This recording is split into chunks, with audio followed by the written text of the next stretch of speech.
Ein ganz herzliches Willkommen von unserer Seite. Good afternoon and welcome, ladies and gentlemen. We're happy to welcome you all to the opening of the academic year of 21-22. My name is Michael Krebbel. My name is Florian Barnickel, and we're happy that we're having a face-to-face event again with so many people. If there is one good thing about the pandemic, it was the introduction or the getting used to online events. So we also welcome everybody who is now watching from their homes or offices.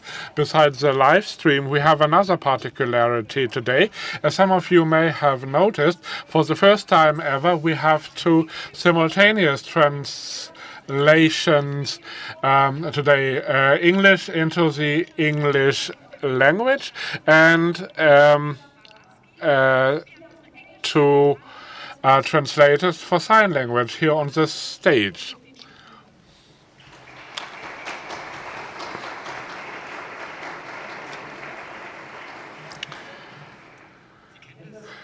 You know that, you've seen that before. Nevertheless, we'd like to point out two hygienic measures. Number one, the face mask. Of course, as long as you're sitting on your seat, you may take it off, but as soon as you leave your seat or walk the halls, please use your face mask.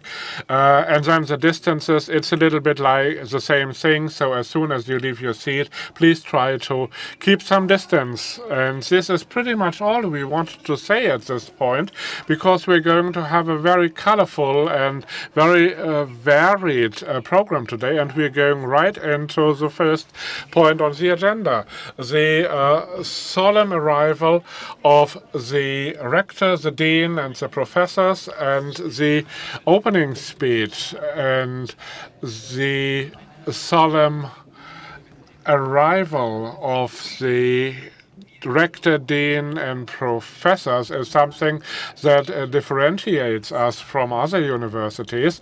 And it's been a tradition that we've had for 200 years already, and we never had to break this tradition. And now please raise from your seats. Campus Brass is accompanying this with the musical piece Bara's Holiday.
great music and so great to have you all here. It is so great that we can open the new academic year face to face again. Only a few days ago we had meetings here at the aula and on the live stream. Everybody was overwhelmed, and I have a similar feeling here today. It is great to see you all again. Dear guests, on behalf of Rheinische Friedrich-Wilhelm-Universität Bonn, welcome to the opening of the academic years 2021-22. The 18th of October, the day of the foundation of this university in 1818, 203 years ago, has always been a day of taking a moment, of thinking, of pondering, of looking back, but mostly a look ahead at our own objectives and strategies for the future. And of course, a look at the development in science and society. And right now, right after the elections in Germany, at the politics of science in a time of revolutions. As Mr. Stratmann says in his keynote, as a university of excellence, we must make our contribution. But I will come back to that later. I feel great gratitude and joy that we can celebrate this opening again with so many people here. Of course, with the hygienic rules, but still, many employees, friends, and supporters of the university join us today online. And we are doing that again after we had so much success with it last year. And maybe online we reach as many people as 2 weeks ago when we welcomed the first semester students here at the aula 2 weeks ago, more than 1,000. It was a great feeling. Everybody was so relieved among the students and the teachers to be back again. So everybody, welcome one more time, whether you're joining us on the live stream or here in the room. And I send out a particular welcome beside our students, the teachers, the professors, the employees of the university. And please allow me to mention some people in particular, because it's so great to see you all again. First and foremost, Katja Dörner, the mayor of the city of Bonn, and other representatives of Bonn, from the parliament, from the authorities and administrations of the state of North Rhine-Westphalia, the diplomatic corps, and of the churches. Ms. Dörner, welcome to you. And of course, Christus Tatsidis is here, our delegate of the Landtag, Ms. Trout, the chairwoman of the Jewish Society, and Mr. Books of the Catholic academic community. I welcome, and I'm really happy to welcome, the president of the Max Planck Society, Professor Dr. Martin Stratmann. Mr. Stratmann, it's so great to see you here today. He will give the keynote address today, later in this afternoon. Welcome. Maybe you allow me to say briefly, have you already stopped celebrating, Mr. Stratmann? I mean, 2 Nobel Prizes again this year, another 2 last year, 4 in 2 years. That is so great. Everybody was so happy here. So congratulations one more time. Yes, it's so great. And then I'd like to welcome the guests of our panels who will join us later. Peter Scholze, Katharina Stoppel, Toming Schenz, Diane Yu, Gerd Fritzham, the president of the Technisches Hilfswerk. Welcome, ladies and gentlemen. And I'd like to welcome the chairman of the Hochschulrat, Dieter Engels, the chairman of the Senate, Dieter Hüttemann, and all members of the Hochschulrat and Senate. Welcome to you all, ladies and gentlemen.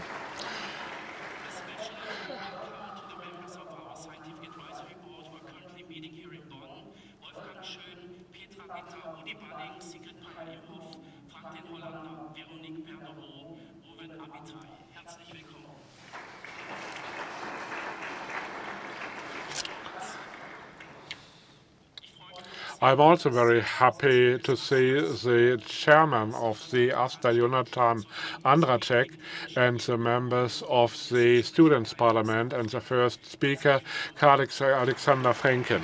Welcome to you. And last but not least, a very personal thing for me, the old directors, Mr. Borchardt, Mr. Foreman. It's great to have you back.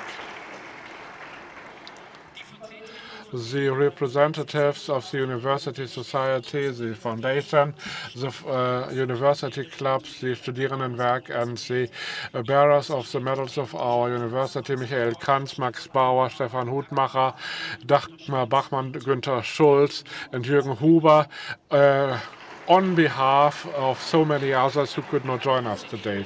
A great honor, the representatives of the scientific organizations and the university alliances, the Secretary General of Deutsche Forschungsgesellschaft Heide Arendt, the Secretary General of the Alexander von Humboldt Stiftung, Enno Aufderhalber, the Chargé d'Affaires Enno Rüttgen, the Deputy General Secretary Christian Müller, and the from the Telekom Stiftung Eckhard Winter. Welcome to you all. I'm also happy because here at Bonn we have a great interaction that the rectors and deans of our friendly institutions are here. The Chancellor of the Cologne University, the Chancellor from Hochschule Rhein-Sieg, Wolfgang Marquardt from Forschungsgesellschaft Jülich. Welcome to you, gentlemen. I'd like to welcome the director of the university clinics, Wolfgang Holzgräbe, the representative from Rhein-Sieg-Kreis, Mayor Jung, Ludger Banken from Meckenheim and Rheinbach, and Hermann Tengler. Welcome to you. So, and then, last but not least, so many guests and friends from the cultural life media, Wolfgang Helmich, Stefan Heisel, Hubertus Hille, Yanis Vassiliou. Welcome to you. And then I'm happy to see the former mayors of the city of Bonn, Ashok Kidaran. Nice to have you too. And last but not least, I'd like to welcome the deans and members of the rectorate, my colleagues. Welcome to you. Welcome to all of you. Thank you. So at this point, I'd like to remember the people who have died in the past 12 months. It is a tradition to remember those members of our alma mater who died last year. For that purpose, I ask you to show respect to them and rise from your seats.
The University Bonn will always remember the members of the alma mater who have died. I thank you for your commemoration. It is a sad thing to see how many people have actually died in the meantime. Dear guests, our university is living by their members' initiative and engagement, that they do something for the community, everybody there where they are. And this sense of community was quite obvious after the disaster of July, the great floods. Many members have lost a lot during those disasters, not to mention the psychological problems. We have provided help, we have bundled our support, and we have an account for donations. Besides many material donations and many hours of help provided, we collected nearly 60,000 euros for supporting the people affected. For that great support and help, for those tokens of solidarity, my gratitude to you all.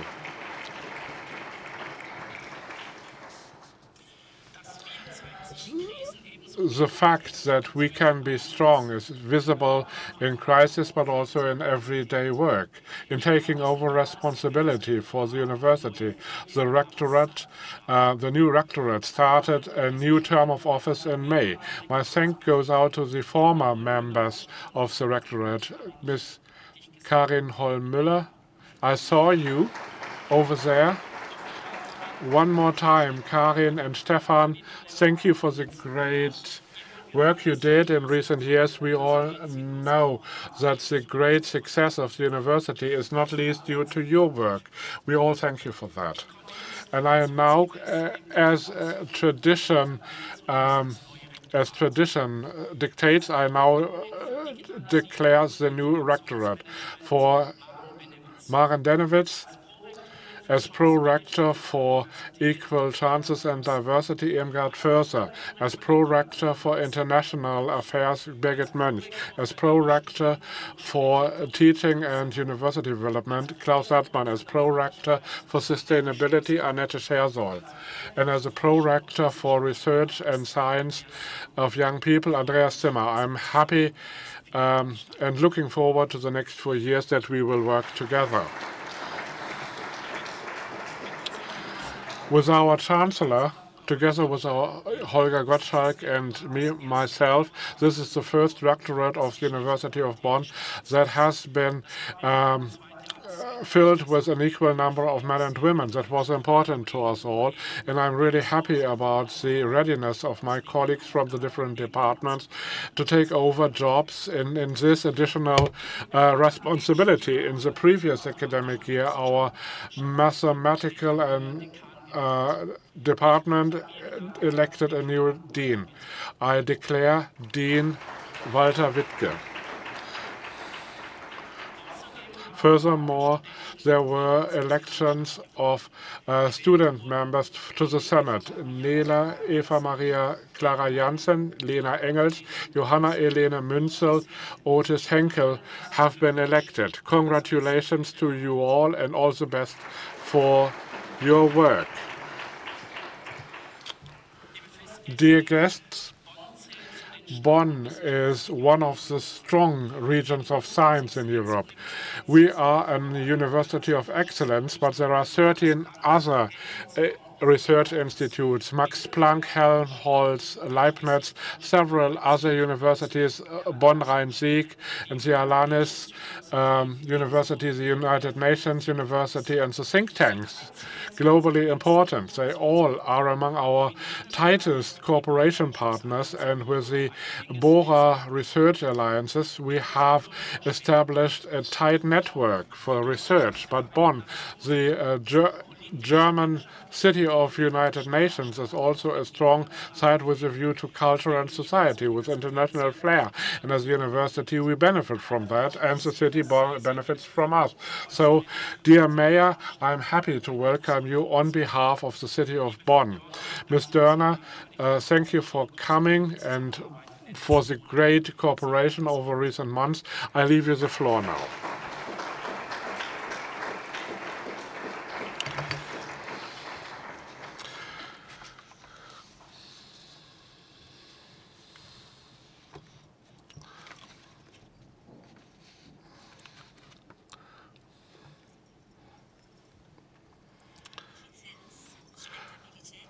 Rector, Dean, dear guests on the panel, dear students, dear teachers, ladies and gentlemen, as the mayor of the city of Bonn, I'm very happy to be here today for the opening of the new academic year at Rheinische Friedrich Wilhelm University Bonn to speak to you and finally face to face again in this beautiful room. The academic year finally can have normal lectures again at the university after the past 3 semesters, as you all know, consisted mostly of online lectures due to the pandemic. And if I may say so, I'm particularly happy for the students that the students' life is back, that it can happen face-to-face again. When I walked through the halls a few minutes ago, I remembered my first weeks here at the university, and I remembered how important it is to have social contacts, especially for the young people who have just arrived here the first weeks. And I still have friends from my first days, people who I met when I stood in line in front of a room, simply talked to somebody.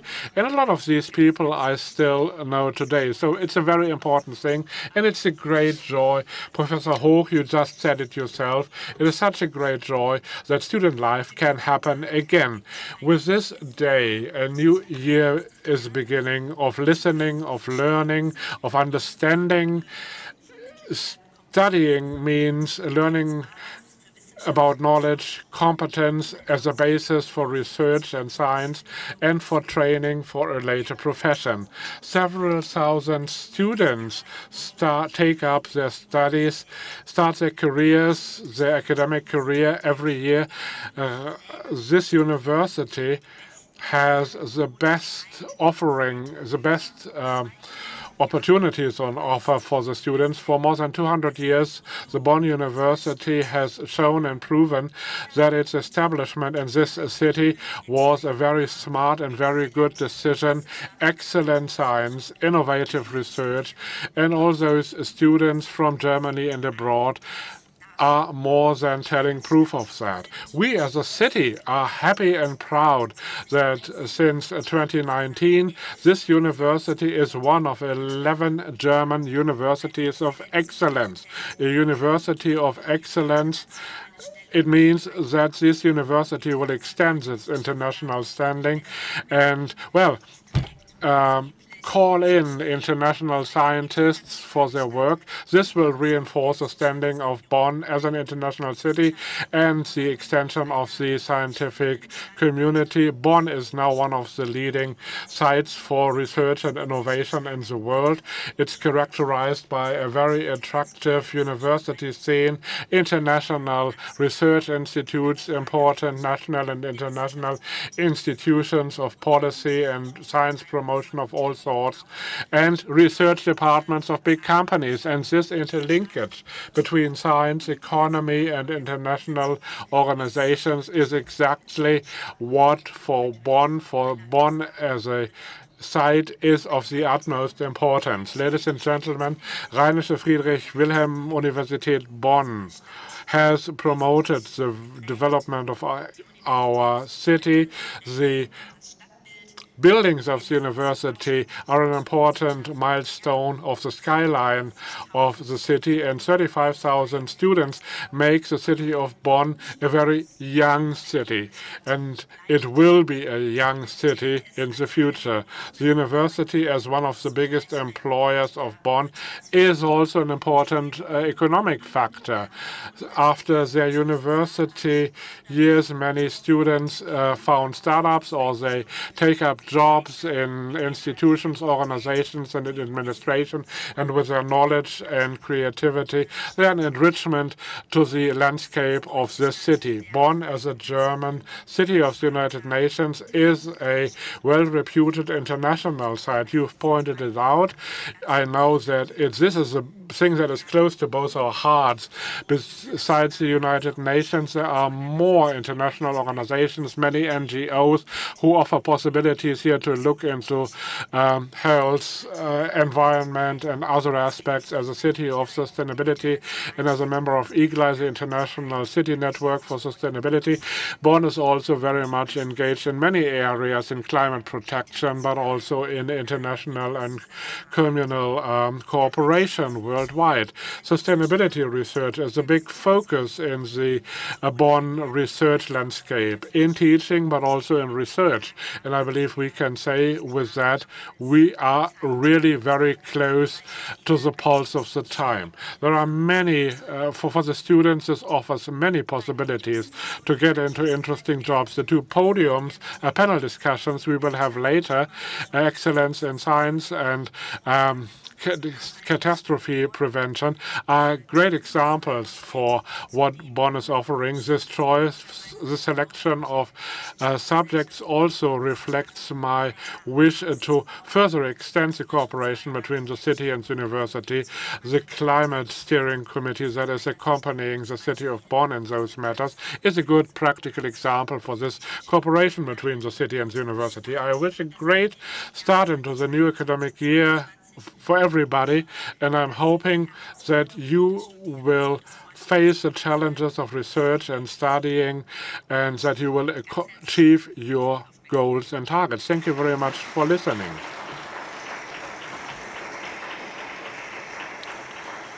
Well, we will continue directly with the next program item, because now we can look forward to a keynote speech by the president of the Max Planck Society, Professor Dr. Martin Strattmann. And he will talk about the topic Roaring Twenties in Science, the German science systems in times of global upheaval. And well, I don't want to anticipate more at this point. We are just happy to have you here. Professor Dr. Martin Strattmann, please come on stage.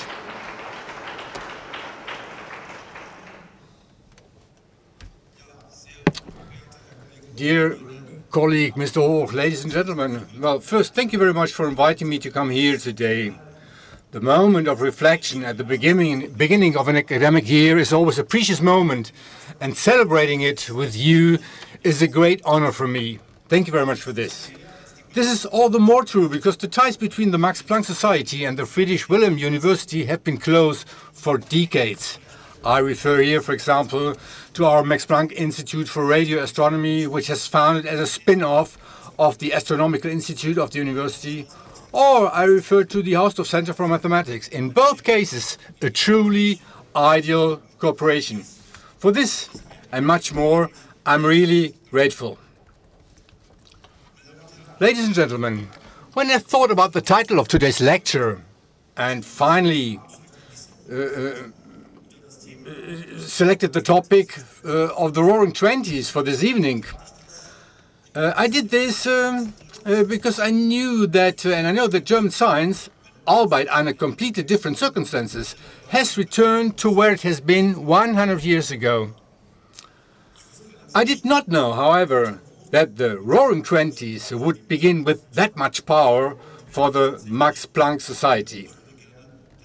So this question mark, it's not a question mark, 4 Nobel Prizes in just 2 years, that's extraordinary. We are proud of that.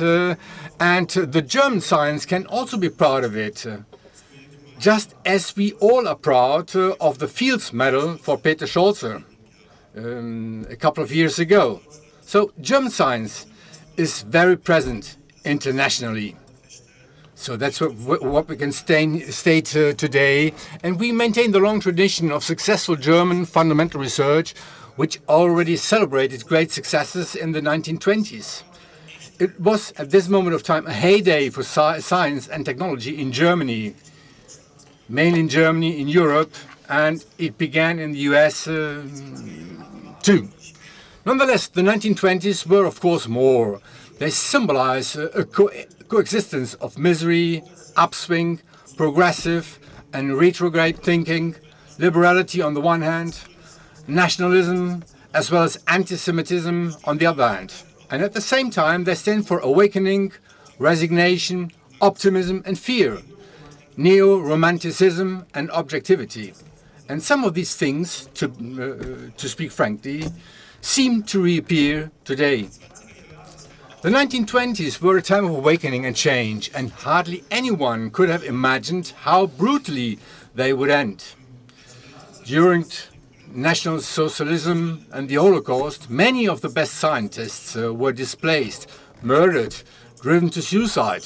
The tragic fate of Felix Hausdorff is just one example. Those who could went to the USA, many forever. But now let us look at the present times. Today, the world of science is changing dramatically. China has become a scientific superpower, and as a result, there have never been more people and capital tied up in research than at present. The reason for this is well known. Science determines our lives and our future as never before. Research is the driver of progress. And the fight against the pandemic clearly showed how important science is. The Roaring Twenties. As it was the case 100 years ago, science today is evolving at an impressive pace. We are experiencing groundbreaking discoveries in close succession. Major industrial changes are just around the corner. They are a challenge and a burden for our society. 3 examples may illustrate this. First, genetic engineering. Genetic engineering in itself is not a new buzzword, but CRISPR-Cas9 is nevertheless a game changer because it has democratized genome editing and is now available to all laboratories worldwide. It is more precise than previous tools and can be engineered more cheaply for a DNA segment of interest. Somatic gene therapy outside the germline can revolutionize medicine. In the category CRISPR for medicine of technical improvements, Germany achieves, in terms of the number of publications, approximately 20% of the research performance of the USA in absolute numbers, third place behind the US and China. This is still possible, but the picture changes when the number of clinical trials is considered. For example, there are 17 ongoing trials in the US and only 1 in Germany.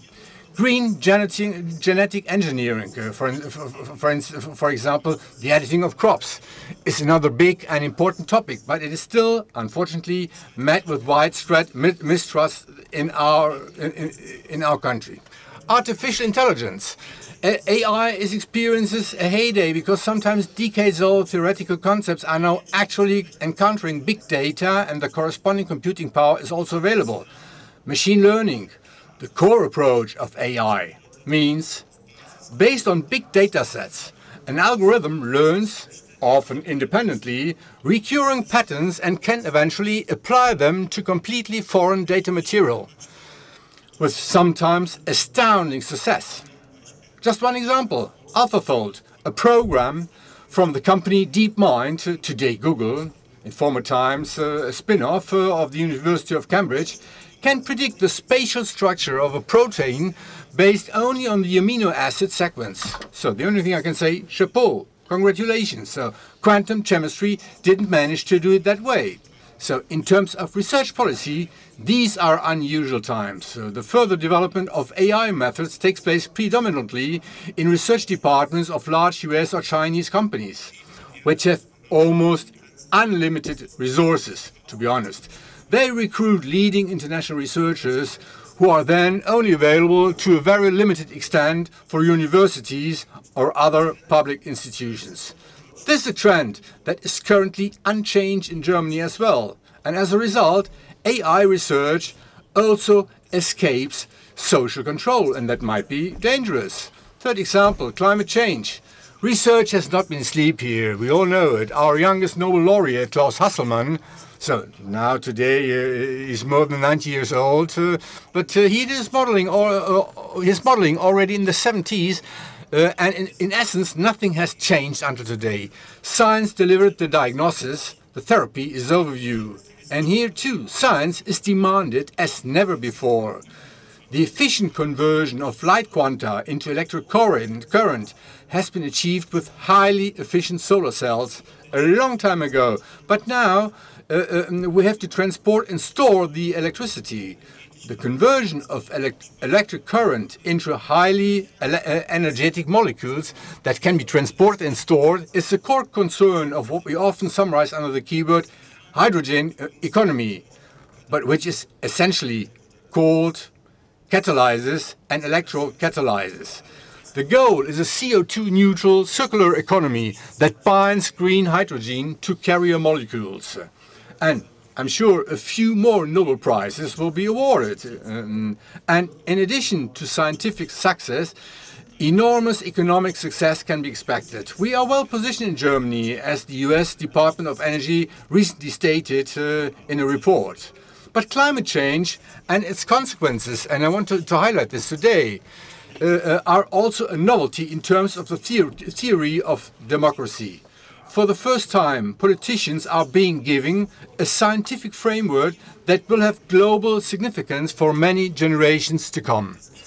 This is nothing less than a redefinition of the scope of political action based, if you want so, based on physical models. And it raises major societal questions that we all feel. We are entering the Anthropocene era with its own and unique challenges and approaches.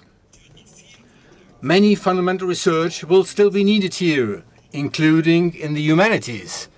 And by the way, we intend to establish our own new Max Planck Institute for this purpose in the near future. And ladies and gentlemen, these examples also show that policymakers and the public expect a lot from science. Too much? I want to mention a few keywords that politicians are currently addressing to us. So, first one, science as a part of the missions aimed at coping with major societal challenges. Well, it makes sense to respond to the central questions with research projects. The idea is borrowed from manned spaceflight. The goal is clear. The pooling of research allows rapid implementation. Research serves as a toolbox. But the question is, where will be the place of free fundamental research? Second example, participation in citizen science. If science is so important for today's society, then one must expect that society also participates in science. That's right. And modern science communication plays a crucial role here. But citizen science goes one step further. The goals of science should also be guided by civil society. But how does that fit with scientific freedom? And a last example, innovations. So political parties increasingly focus on tech transfer. So that's what we can see currently, given the talks between the political parties in Germany. So we are doing well in basic research, but we do not succeed, to stay with a quote from Max Planck, to transfer what we have discovered into application. Question, should the scientist become an inventor? Ladies and gentlemen, society and politics, our funders, often see science, as the examples show, from a rather simple user perspective. Even in the case of Nobel Prizes, the priority is often given to the benefit for the society, even if this benefit is still far away. We, and here I refer to the Max Planck Society, I refer to the universities as well. So we have different approaches and objectives and must constantly communicate them. And I would like to try to do this briefly with a few theses. First one, the role of basic research is essential. And basic research, from my point of view, has primarily one task: to identify the steepest gradients of knowledge and to follow them in order to expand the disciplinary and interdisciplinary space of knowledge. And in order to ensure this, freedom of science is enshrined in Article 5, Section 3 of Germany's fundamental law. And that's very important to highlight it here too, and organizational structures must be created which also guarantee the implementation of freedom of science internally, ultimately through financially and structurally created freedom for science. So, universities, so the DFG, the Max Planck Society, they are the consequences. And the Max Planck Society is a society for the promotion of science, and that's what we are doing since more than 100 years. It is an association of members. I'm its president, and it is the members who decide whether to take up or abandon scientific fields, whether to appoint people, and what structures we consider adequate for the respective scientific fields. Successful basic research requires perseverance. We all know it.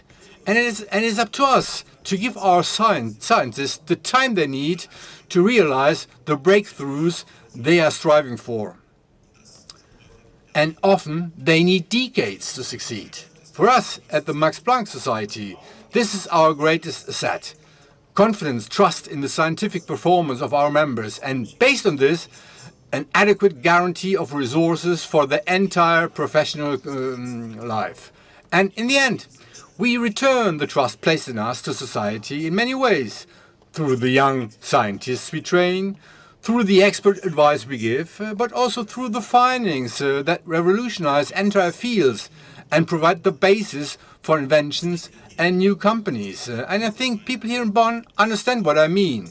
After all, the university's concept for the future is: we invest in people, we foster networks, we create impact. And, dear Mr. Hoch, if you want to sell the slogan, so then get in touch with me. Second point, the breeding ground of basic research is the researching individual, the human being. Ladies and gentlemen, no man is an island. Everyone is embedded in an environment. I could also say in science, we all need cooperation and competition too, and that globally. Since it is the excellence of outstanding scientists that fuels the basic research systems, we compete for it. And ultimately, the winners are the organizations that manage to attract the smartest minds from around the world. It is, as we all know, a self-accelerating process, because every good appointment, the organization's reputation rises, which makes it easier to recruit more outstanding researchers. But how about the German science in this global competition? So on behalf of the Max Planck Society, I can state we are doing pretty well. We currently recruit 2 out of 3 directors from the US, from the UK, or from Switzerland.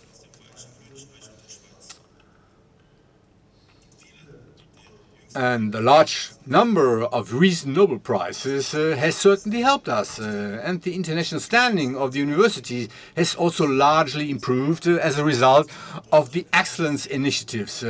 Very good appointments are also being made here, and I think you all know that best. You know that best yourself. Nonetheless, on an international level, if you compare the data in Germany, so we have to enlarge, and we all share the same problem. And I called it the dispersed excellence in Germany. which limits our international visibility. Currently, the universities of excellence are located at 10 different sites, if I'm not wrong, and the institutes of the Max Planck societies are spread over more than 30 locations. That's quite a lot for a small country like Germany. So what to do?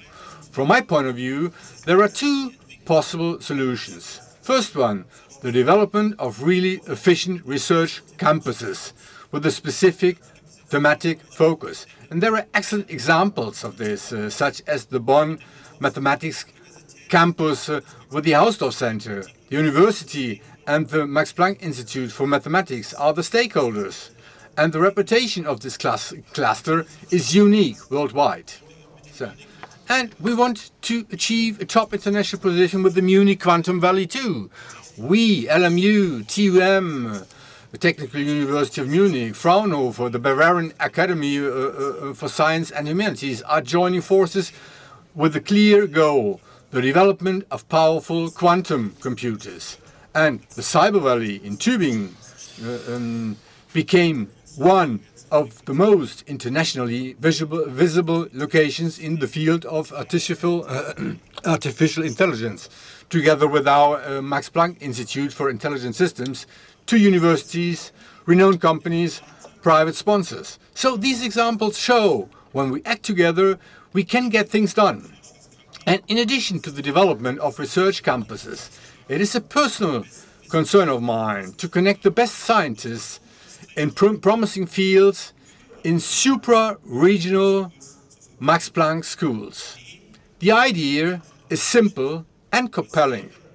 What if we could overcome our institutional competition and rivalries and sometimes the jealousy and bring our best people together on a supra-regional basis, regardless of their affiliation? That's not impossible, and it certainly does not violate the second law of thermodynamics. So this means establish joint schools after the bachelor's degree that can compete with Cambridge or Stanford. And what can I say? We dare to do it. In currently 3 model schools, the German Rectors Conference, Max Planck Society, Fraunhofer, Helmholtz, Leibniz joined their forces, and it works wonderfully, as an initial evaluation has shown. And my third point, we need to rethink innovation. We are well positioned in basic research. I do not know any area in which German research would be really lagging behind. The situation is different for innovation in Germany. Apart from classic industrial fields such as mobility, mechanical engineering, materials, chemistry, we have a hard time sometimes with innovative new companies. So just one example from our own world of the Max Planck Society. Almost all the valuable patents, and we have several patents. They are almost all realized in the US. The most important spin-off from the Max Planck Society in recent years, the company Alnylam, is based on the Tuschl RNAi patents from Göttingen. And today, Alnylam has a market capitalization of 24 billions of US dollars. And, of course, again in the US, and I very much hope that the new German government will focus on new approaches in innovation policy. We need to do our homework in a better way, and we must reorganize the management of innovation processes. Rigid regulation, sluggish ministerial bureaucracy won't get us there. So, rather, models like an agile innovation agency would. But even an innovation agency needs a legally supportive framework, and we all have to work on this. At Max Planck Society, we have hired innovation scouts who actively search in our institutes for findings that are suitable for spin-offs. We have considerably simplified the framework conditions for patent applications and spin-offs. We have established a new focus within our Max Planck Academy, which is intended to arouse interest in young talents, in particular for paths beyond science in startup camps. And indeed, we are finding very open ears among this target group. Well, today I wanted to talk about the Roaring Twenties, awakenings in science that we experienced then and that we are experiencing still again today. But the 20s of the last century also made it clear to us what an abyss of science can head for if it does not put the well-being of people at the center of its interest. I would like to remind you of the racial doctrine of eugenics, which did not support the self-determination of human beings, and later the supposedly scientific foundation for very serious crimes. Even today, we are not immune to such transgressions. It seems possible today to reconstruct basic elements of a face by combining genetic sequencing and artificial intelligence. So, that might be good for fighting crime. But it can also be abused easily for racial discrimination. And the use of CRISPR-Cas to alter the germline is by no means in sight yet. But nonetheless, it is conceivable then. That might be good for the therapy of the most severe hereditary diseases, but doesn't then again the grimace of eugenics come out, the goal to improve the human being? So all this shows me that we have to be self-critical about our research. If we want to preserve scientific freedom on the long run, it is not enough to just point to Nobel Prizes, field medals and much more. Training in ethical principles must be mandatory for aspiring scientists, and one should not perceive the demand for ethically justifiable solutions, for example, in the field of AI, as a restriction, but on the contrary, as an incentive, as an additional dimension of innovation. And finally, on the basis of a solid ethical foundation, we must also be able to say no when science no longer serves the good of humanity today or in the future. Ladies and gentlemen, the 1920s should make us aware of the opportunities and risks of fundamental research. And if we take this to heart and into account and think a little bit more in terms of cooperation rather than competition, then German science will be well positioned for the future. Thank you very much for your attention.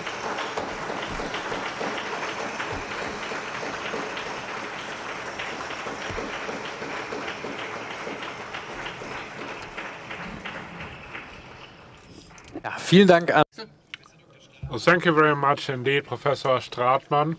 And we'd like to continue right there because we're now coming to the panel discussion where we want to discuss with several people, among others, you, Professor Stratmann, and this is about excellence in research.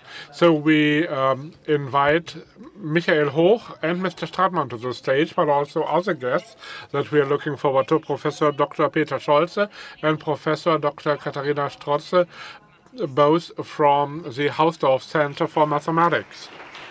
Could you please come to the stage now?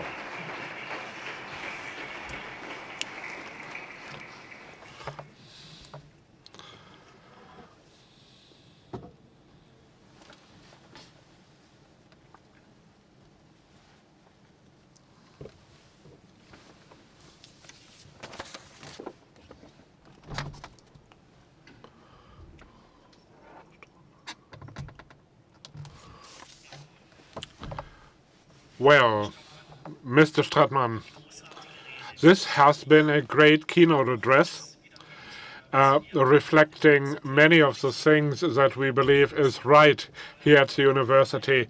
And it was quite impressive, your plea you made for pure science. Do you believe that in the current political discussion, I mean, we've just had elections here in Germany for the new parliament. I mean, the situation is characterized by the pandemic, among so many other things. There will be cuts. There are new projects, new things that the new coalition, the new government will want to implement. Do you believe that pure science will get enough support in Germany? One thing is clear. Without fundamental research, without pure science, the transformation of the society, for instance, in energy, will never be possible. What do you think about all that? Well, I believe it's difficult for politicians to make forecasts, but the reality usually will overtake you on the right faster than you can think. But my feeling is that basically pure science is an important and essential part of a state, and everybody knows that the programs and the support from politicians that we see now are always based on using 3.5% of the BIP into research and development. We are still set on this target, but if I look at the most recent papers we got from the coalition negotiations, it seems research doesn't play a central role. They talk a lot about innovation, that's new, and they also talk a lot about climate change, but it will be our job, I believe, to make sure really that pure science is really seen as what it really is, a central element of solving all problems. But as I said, pure science is not a toolbox. We don't produce tools to, for instance, do something about the climate change. Pure science delivers fundamental insights, and the importance of it is often seen only decades later. And this is what we will have to explain to politicians so that everybody understands. But basically, I believe Germany pretty much is convinced that pure science, fundamental science, is essential for the future of the country. I believe Germany basically with the Union of Research and Innovation is well established, but I would have wished that the universities would get better financing there. Although we shouldn't complain, maybe we're complaining at a high level, but still we must point out that there are many competing initiatives that people think about. Some politicians, Idee Innova, the German Transfergemeinschaft, the transfer union, if they try to establish it right now, it would also cost a lot of money. Evidently, people have juggled numbers like 500 million, 1 billion euros, so a similar volume that we already use for the promotion of fundamental science in DFG and other supporting organizations. And all that at a time when basically, if you look at it, financial resources are a bit scarce, to be honest. Do you believe that this development toward a, well, German union of transfer of knowledge from knowledge to application is possible at the same time, or do we have to do it one step after the other? I mean, it's just a word, it's just a catchphrase, and I'm not sure if I can really understand it. I mean, the Liberal Party, the FDP, is using it a lot. I don't know if everybody knows it, but this is tries to describe something that I tried to point out before. The question is, I mean, we're having a lot of innovation, but do we use it smartly? I don't really believe that pure science is affected here. It affects more the question of how we handle support and promotion programs of the Federal Ministry for Research. And the challenges we face are pretty long-term. Energy changeover, it's something not for a term of office. You need decades for that. And one question that is really up in the air, and I've talked about that a lot, and other people, don't we need something like an agency of innovation, like DFG uses a lot of professionalism and independent of politicians can work really towards certain targets. Let me give you an example. You want to build a quantum computer. I mean, it is a target, it's an objective of the government indeed, but implementing that is not simply left to the business everyday work as it is, but you have an agency that's concretely promoting that. But it is clear that such funding cannot go at the expense of basic research. It must be a reallocation of funds that already exist, like project funds that already are being juggled, otherwise that would be disastrous. Maybe I have another question concerning the excellence strategy. You allow me maybe to ask this? We're having a situation, you pointed that out, there are 10 universities and one union, one organization 12, 13, 14 universities of excellence, and there are 3 or 4 open slots at the moment, and there are more and more alliances at the moment. 2, 3 universities who want to go together, make an application together, so the probability that at the end of the day there will be 25 to 30 universities of excellence at the end of the day, maybe that is a possibility, right? So the question is that really a concept that you would welcome, or are you skeptical about that? I mean, if you think of, coming back to your other thought, you said something like the future, maybe the next phase of the excellence strategy should be more the concentration of universities and extra university institutions on certain research campuses or something. You gave some examples in your keynote. Maybe this is what we need in Germany, and maybe you cannot accomplish that well, or you can't do that too often. You shouldn't have too many such centers. We have great interaction at the ABCDJ axis, so the research center at Jülich, but there are not so many centers in Germany who have the potential to do that, to chime in into that. What do you think about it?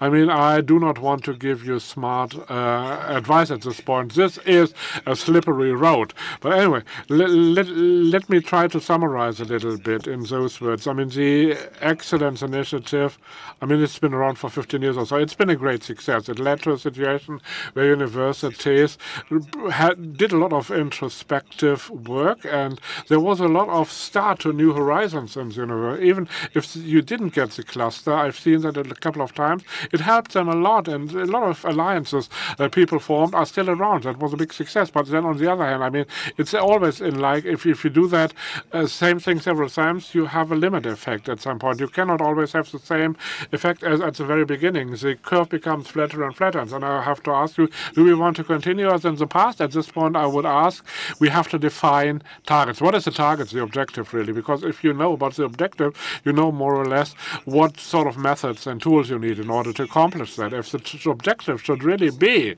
to compete with the big research institutes like the Chinese ones, then we know basically that's possible only by way of differentiation. You cannot believe that the research landscape with 30 excellence universities and so many thousands and thousands of students and so many professors, you will never accomplish that. Differentiation, I believe, is a must, and I would expect, I know it's difficult, I know it's hard, that the university economic world develops some ideas of their own, how, well, what the future should be. It is difficult, I know that, and you have to represent everybody, and don't be too critical about the word differentiation. And one of my two suggestions that I've made, one is strong campuses that make possible that university can cooperate and really participate in all areas, and it really leads. You cannot reach the top everywhere, but you can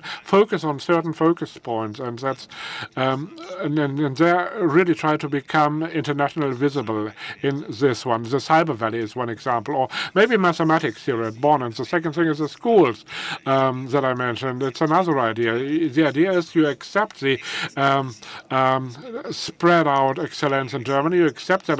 Germans are not less excellent than other countries. We're just not focused. We're spread out over so many places in Germany. And the idea is maybe that spread out excellence should be bundled in schools with a clear objective to really compete with the likes of Stanford and Harvard. And I see it works better than we thought. At first we thought it couldn't work. We're all living on the door-to-door principle with the social networks we have, the communication tools we have today.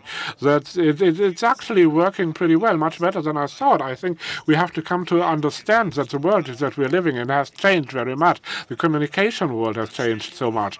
And then I must ask, and that would be my advice at this point. Shouldn't we use that maybe to make something in Germany? The structures that Germany has, which is not a copy of the American system, it will never be like the American system. Couldn't we simply use our strategies that we have and come to our own solutions, using all the means and tools and communication technologies that we have, deliver our own answers to the question how to differentiate in a different way than the United States does, where you have only 3 elite universities. In Germany, we have only 2 or 3 universities too that exist at the level of Stanford or Cambridge, and that would basically kill so many other good things in the German landscape, and that cannot be what we want, and that wouldn't be good.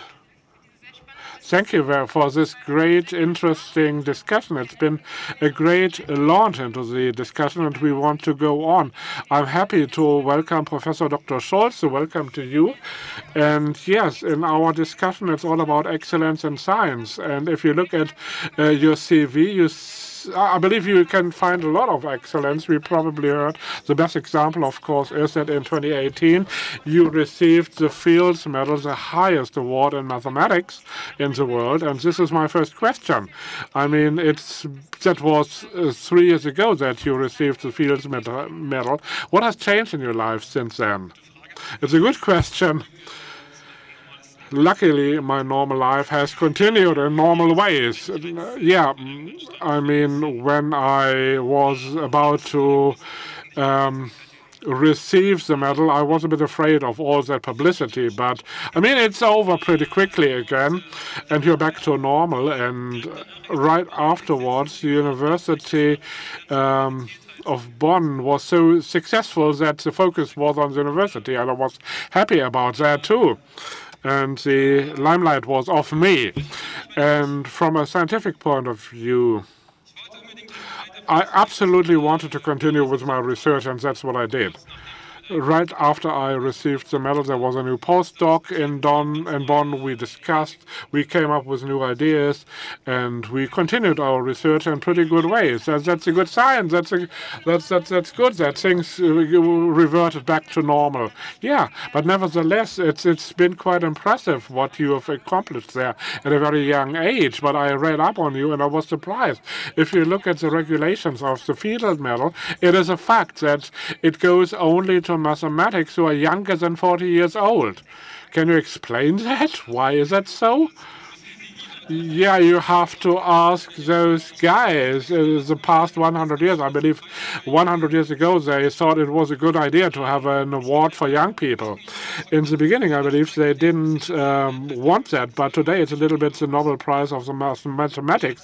It was never supposed to be, but in the 1960s or so, it reverted into that direction because there was no Nobel Prize for mathematics. And then all of a sudden, there was a public demand that maybe you need something like that for mathematics, and then somebody said, okay, let's have the Fields Medal for that purpose. But basically it's more something for young academics, for young mathematics, to promote them. So there is a creativity after you're 40 years old. Yeah, there is more creativity after you have turned 40. I mean, there are many people who had their big breakthrough after their 40th birthday, indeed. No, definitely. It's a funny thing. It has to do with history, with traditions, this award. Yeah, but it's interesting to hear how things have developed over time. In any case, I believe there are many more open questions in mathematics that a lot of people should look into. What would you say at this point, looking at the future? Which are the big open questions for the future of mathematics? There's so much. Very prominent, if you look right now, in 2000, there were the so-called Millennium Problems, 7 questions. It's about very different things, the stability of flow mechanics, a practical problem, or theoretical, the phi equals m problem in informatics, but there's also abstract mathematics that has a lot of questions. The Riemann Hypothesis maybe is the best known. And already in 1900, Hilbert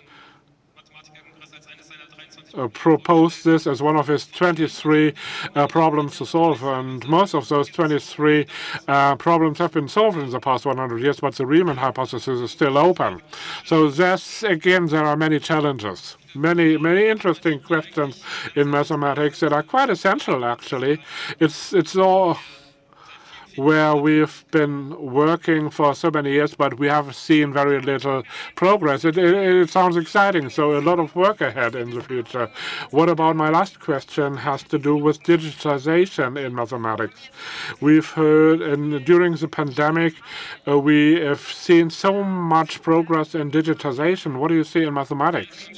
It's an interesting question. Myself, for me, the computer only plays the role of a typewriter to write, for writing emails and for writing my reports and my papers. But I don't use it for calculating, for mathematics. I mean, some people do that in order to do complicated formulas. I work with my pen and paper, really.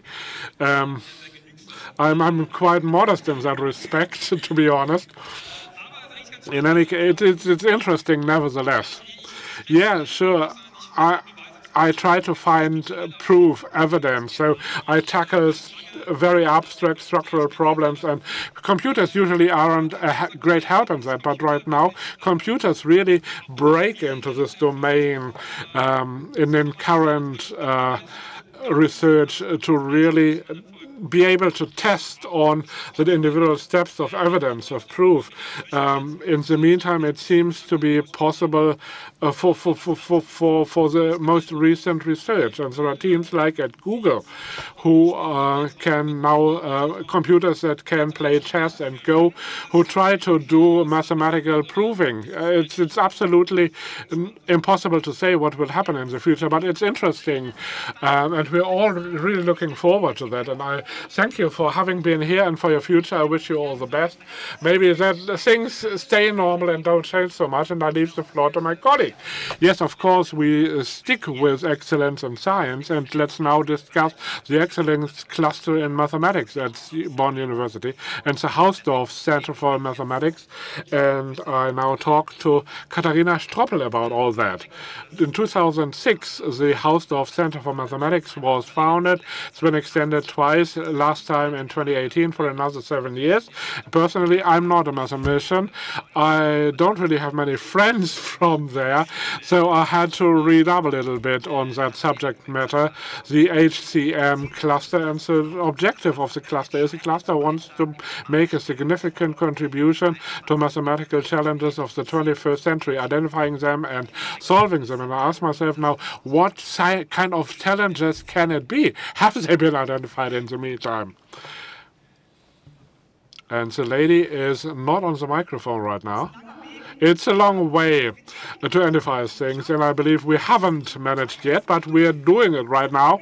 Okay, the first thing that I found fascinating, and one of the reasons why I actually came to Bonn, is the new Excellence Cluster, which reflects the entire bandwidth of mathematics. It's not just pure mathematics, like I knew it in Great Britain, where I began, but also applied mathematics is in a totally different institute, and no, it really reflects all of aspects of mathematics, and many problems can be solved only, I believe, if we go away a little bit from pure mathematics, go into applied mathematics, and into the implementation of mathematical ideas, where everybody comes together. But then, on the other hand, also go a little bit deeper. Peter Scholze, I believe, is very extreme when it comes to pure science, not so broad really, that he wouldn't really discuss with the numericals, at least not voluntarily, but the entire breadth, the entire bandwidth of it. And then you immediately see the problems on the table, and we try to identify that. And where does the Excellence Cluster in Mathematics stand today? Or put it differently, will there be more support, need for support in the future? What do you think? Okay, coming back to another look back. You said it, in this cluster was first applied for in 2007, and the idea was we need a visible center for mathematics in Germany, and that's totally different now. We have built up many pillars, from support of students all the way down to the postdoc school to a program of the so-called Bonn Junior Fellows, which are B2 positions where we call in at the international level, and we want to compete at the international level right now. We heard that a couple of times in the discussions. That means we're trying now to really compete with the United States, with the top universities. And that's different than it was in the beginning of the Excellence Cluster, and different challenges, really. And you can imagine, once you start to compete at the international level, you need financial support. Obviously, we cannot simply say, okay, this is over now. We've managed everything we wanted to manage. No, we have to continue. We have to go on. And I believe we've now come to a point where we have to really not just be visible at the international level, but really maintain. So, one more thing I would like to mention. So, funding of young talents, young scientists, and then one more issue regarding the genders. How about this? How about the gender issue? So, how could we make mathematics more attractive for women here at the university in Bonn? Because right before we saw that the share of women here in Bonn is not very high. How to change this? Well, the first thing, recruiting women. That's the first thing, in a positive way. What we try to do in mathematics at the Hausdorff Center, so we try to apply a proactive approach. We try to address women, and we ask them to apply. It worked out well several times. We recently recruited a very competent person, a very competent woman, and what I realized, so the two-body problem, from the point of view that women sometimes have to follow, that men sometimes have to follow the women. The other way around, it's true too, but sometimes this is neglected. What I want to say, for women, very often, so funds are made available as a second body, but for men, it is not that much developed. So, well, now we have many new students in the mathematics department. What kind of advice would you give to them for their career in the fields of mathematics? Well, my first advice would be, well, listen, it will be hard, it will be tough, but on the other hand, mathematics is on a good way. You may say to the other people, you are not right. You may discuss it openly. It is attractive. So a crucial objective is the promotion of young talents, scientific talents. So what characterizes a good system for the promotion of young talents? From my point of view, it is important to be in contact, in touch with the young students as a scientist, as a researcher, and as a lecturer, as a teacher too. Regardless of the level, you have to conduct them to interesting issues and questions and matters, and then they may start to act. Then they may try things out. The personal contact is very important, and in the area of mathematics, very often we have lots of contacts. So we have a good system of follow-up and help. And on the other hand, they have to learn how to work autonomously. That's even more important than in the past. We offer so many different programs. There are so many different fundings. But educating the people to be autonomous, so sometimes this, and to work autonomously, sometimes this is neglected. Thank you very much for these very interesting comments to you all.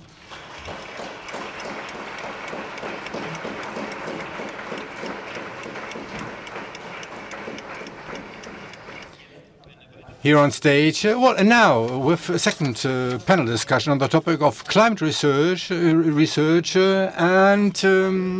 disaster preparedness. And we have once again three very interesting panelists. So that's Professor Dr. Hcm Chen, so Vice Director of United Nations Europe. So then Gerd Friedsam, Vice Director. So then Dr. Annette Scherzoy. So please come on stage.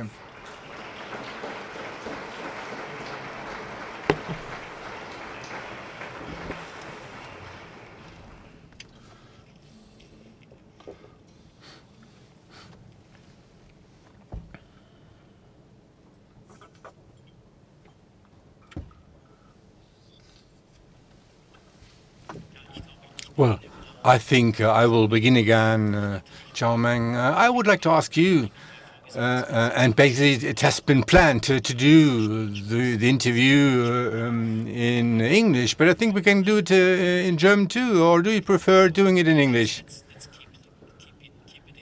Okay, then we'll do it in English.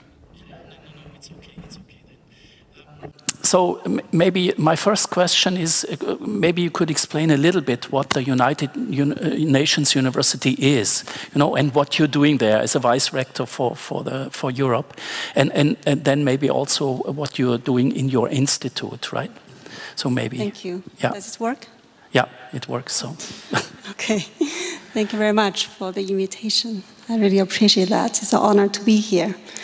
The United Nations University was founded in 1972 by the General Assembly of the United Nations. It's called university, which is a little bit misleading because people tend to ask me, how many students do you have? We don't have that many students, but we do have the joint master's program with the University of Bonn, of which we're very proud of.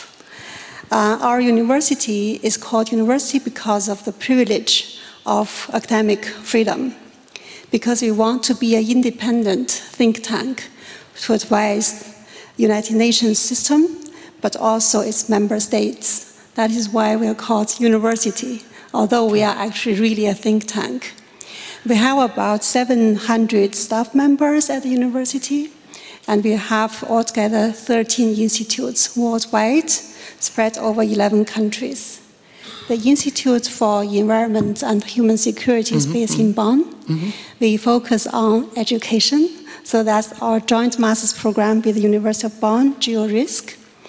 And we also focus on research in three main areas. One is risk. We look at how risks are interconnected and try to understand the interconnectedness of these risks, and also look for solutions, interconnected solutions for tackling these risks.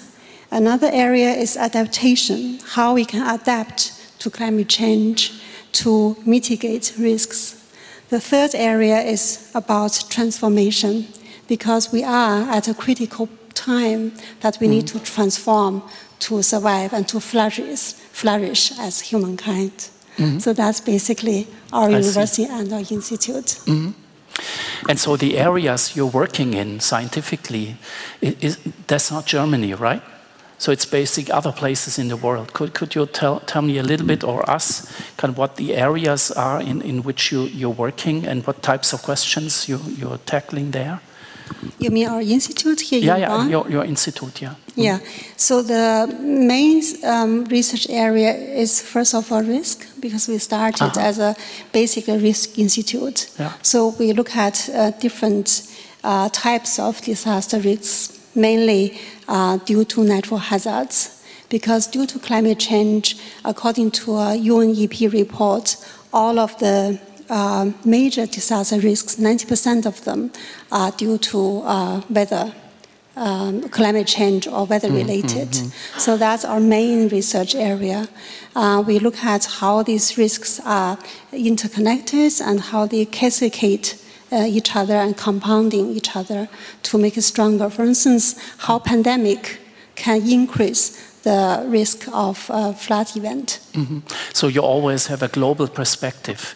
So that's what I meant. So you're looking into Asian countries or in African countries or so. This is a very important focus. Do you also look into Germany? So is that also something which? Yes. Yeah, okay. We zoom in and zoom out. Yeah. So our research always has a global perspective, but it's locally grounded. So we do field research, for instance, worldwide, in Asia, in Africa, but we also have projects in Germany. We had, for instance, a project actually about Bonn, how Bonn can create more green areas to create a cool corridor when heat waves hit. And we examined what different people who are differently prone to the heat waves. And actually we found out that the students of university are the most prone to heat waves because usually they cannot afford to have a high ceiling apartment, so they live in the Dachboden or the attic. So they are the most prone to heat waves, and elderly people as well. And the new study we want to start is really on the R Valley flood event. So we are starting this this month, actually. So at the moment, of course, or not only at the moment, let's say in the last couple of years and more intensely, in the Bundestagswahlkampf, of course, the topic of Paris Agreement, the 1.5 degree goal of not reaching basically towards this goal, but trying to even keep it below at 1.5 degree, at least below 2 degrees. There has been a major object of discussion, and many parties, in particular the Green Party, of course, has basically raised concern and that we have to take measures, even more pronounced measures to prevent, let's say, the climate change. And if you look at that, from your perspective, if you take a German view, right? Of course, your views are often globally, but if you look at Germany, right? What types of measures do you think are very important for the next couple of years? So what to reach these goals? Or is that relevant at all? Because we are a small country, right? And the question is, you have other countries like China or India, and so where there's a lot of let's say that the society develops quite rapidly, right? And so what do you think? What does Germany have to do? What is your opinion? Well, that's a very big question. I feel very overwhelmed. But I think every country counts. And every individual counts in such a climate crisis. And actually, Germany has been contributing a lot to the world, be it the environmental technology, innovation, and also in terms of regulation and law. The Klimaschutzgesetz, which was just created very recently, the Climate Action Act, which foresees that Germany will cut 55% carbon emission by 2030. I think that's an excellent example of doing that. And even by 2019, Germany has already produced electricity through renewable resources like wind and solar energy. I think that's a great contribution to the world. And also, I think Germany is has a long tradition of a country of thinkers and innovators.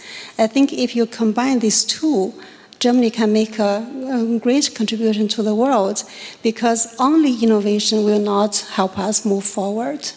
Actually, in this world, we have enough wealth, we have enough technology, but we are not having a world which feeds everyone and which everyone can live in safety and certain materials standard. So that's where the combination of creating a new way of thinking plus innovation can really bring the world to a much better place. Like the fantastic choir has sung, we want to make the world a better place and we want to make a difference. I think that's where Germany can really make a difference. So the 17 Sustainable Development Goals, which have been, let's say, created in the context of the Agenda 2030 of the UN. Of course, there was so these are mostly political goals, right, which you have in these goals, and there have been very strong drivers which change these goals. For example, digitalization is one of the driving forces, but also migration and other drivers. Do you think that it is time to think about a new agenda? Let's say, let's say a new agenda 2040 or so, which also in which the recent developments are part of, which are the drivers of these goals?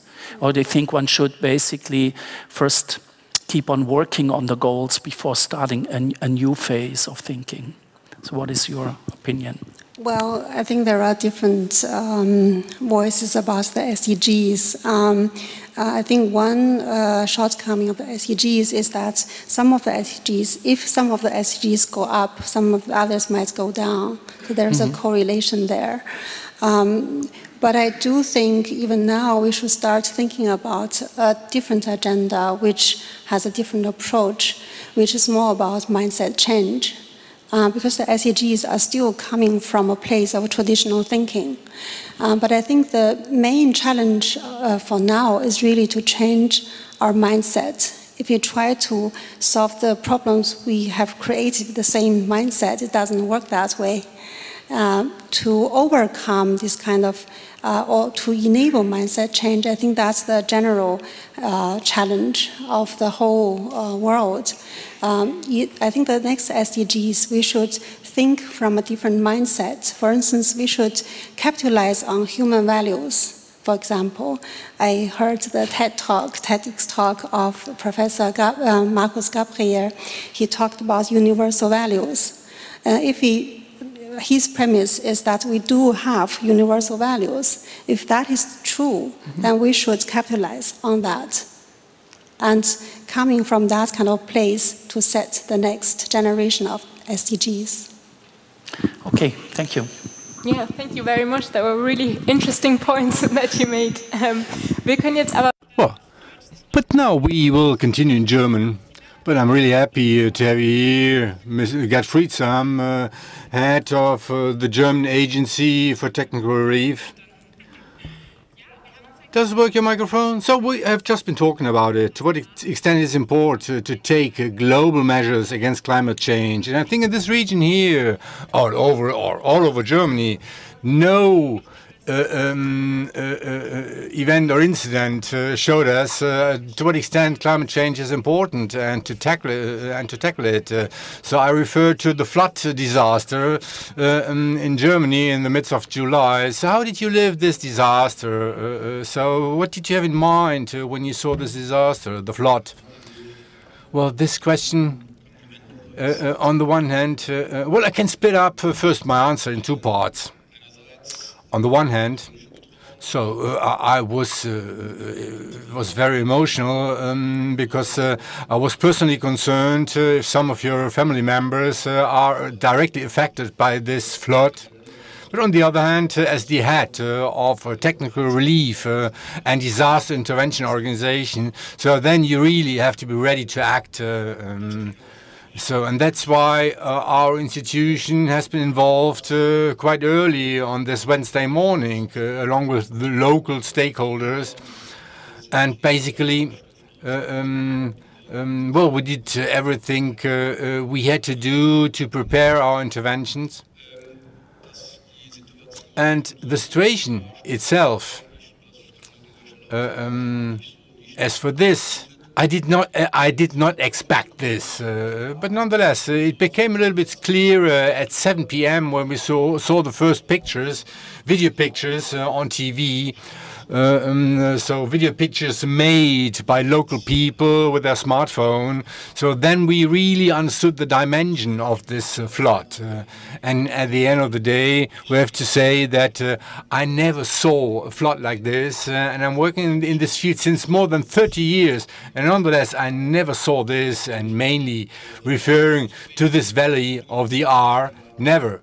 But nonetheless, we have to be prepared for this kind of events, and then you have to face the challenges and the things running. Then the coordination of the staff, of the different levels of stakeholders. So that's a kind of an automatic mechanism. It's very interesting to learn this from you. Well, you refer to those mechanisms, so we just see that the rebuilding measures are ongoing. I do not want to be pessimistic, but I want to be realistic. I think we have to expect further disasters with a higher frequency in the future.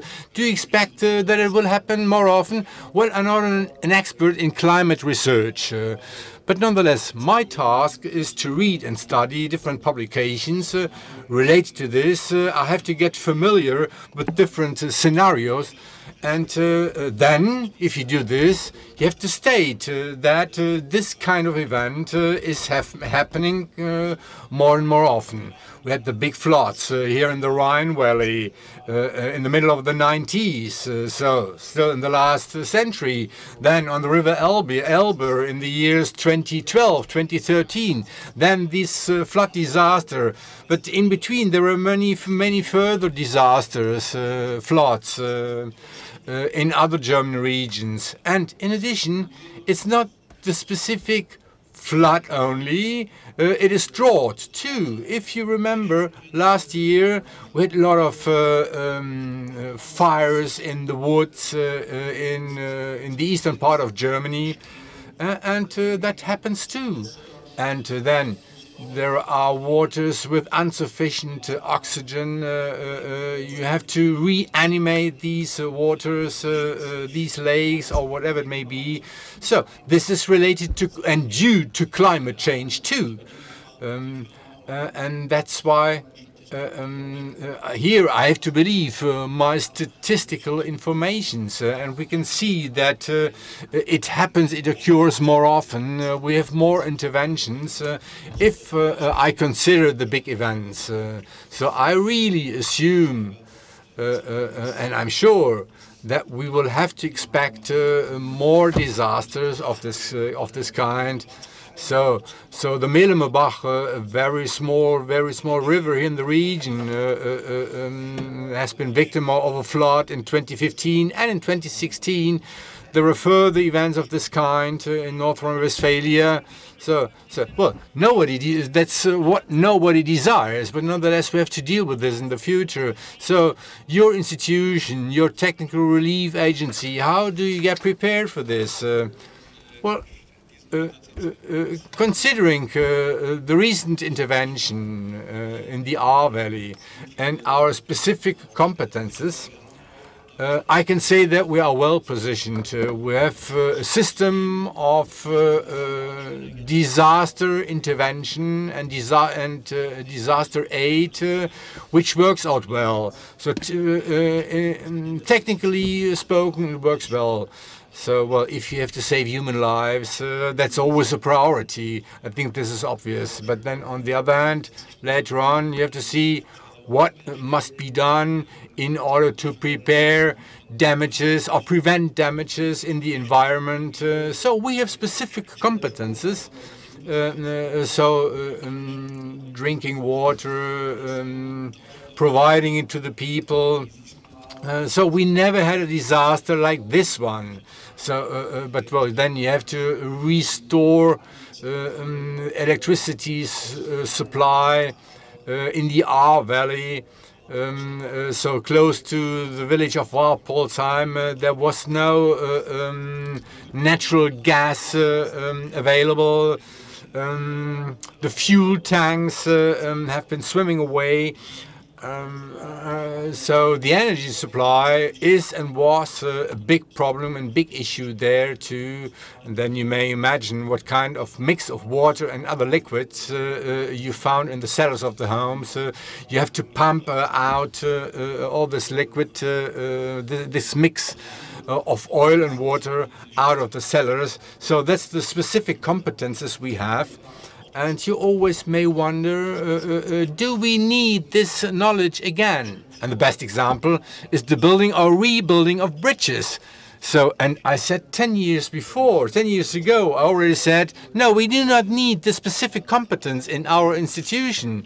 And fortunately, we maintained this knowledge. And well, I think we did a great job to the benefit of the people, building bridges, because this enables the people to get from A to B, crossing this river, because otherwise they couldn't do so. Yes, you're right, I understand you perfectly. So obviously you have a lot of competences.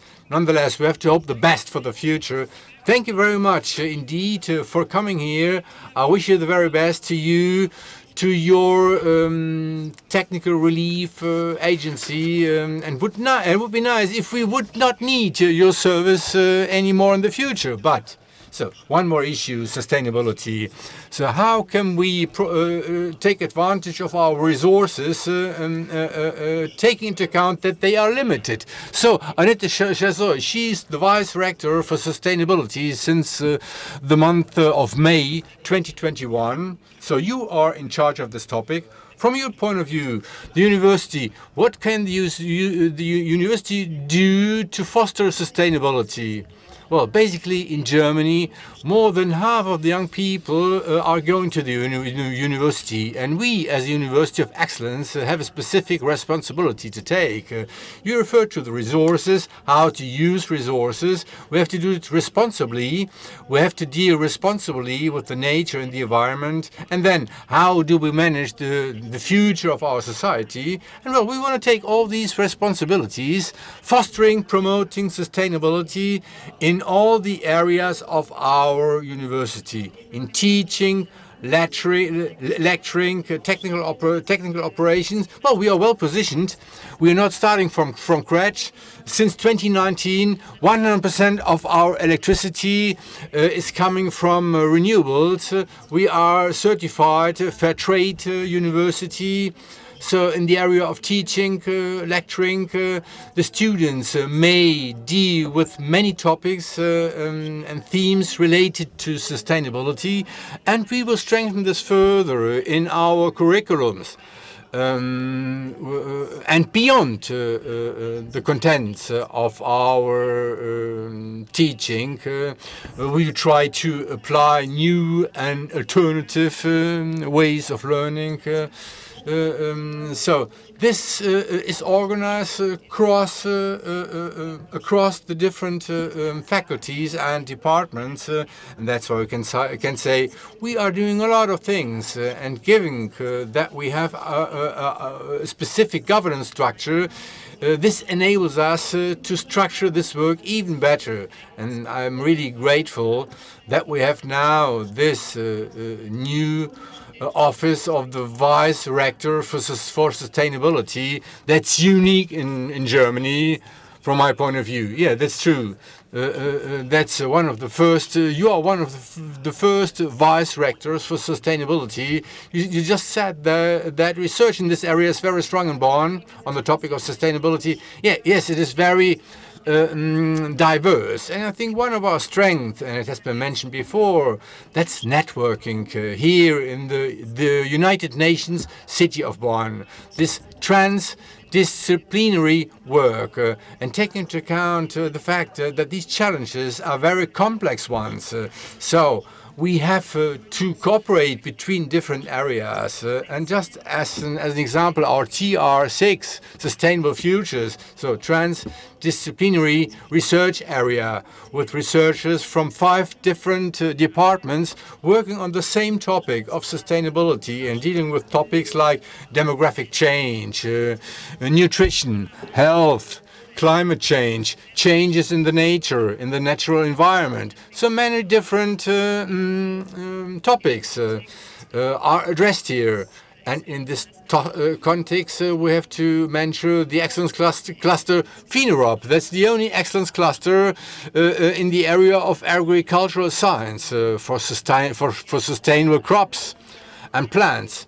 So there are many different areas of applied science, renewable materials, research on bionics, taking the nature as a model for the development of new technologies, or the CEF, the Center for Development Studies and Research, interdisciplinary work as well with people from social science, with economists,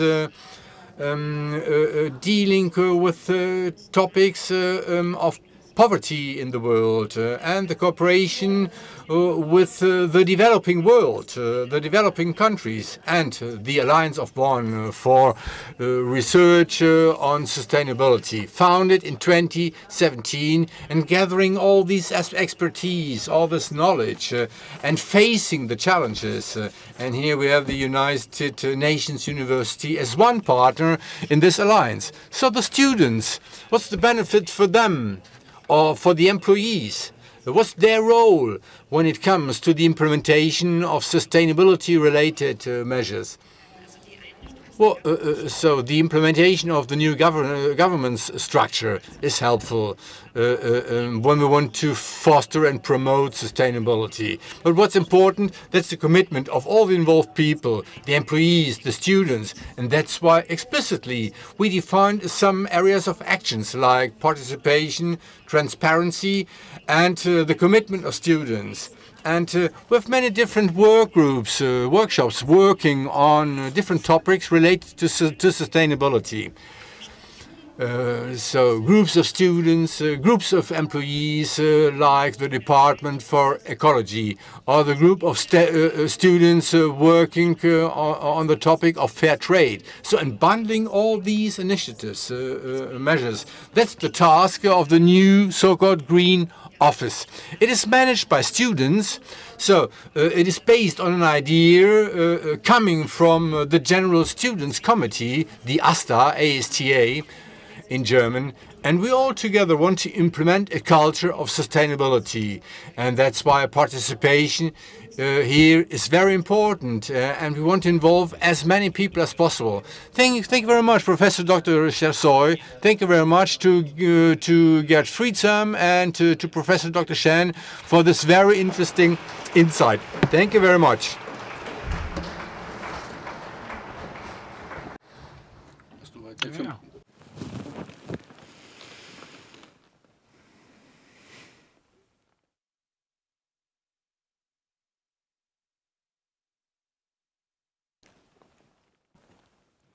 Yeah.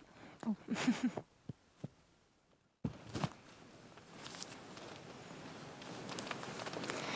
Yeah.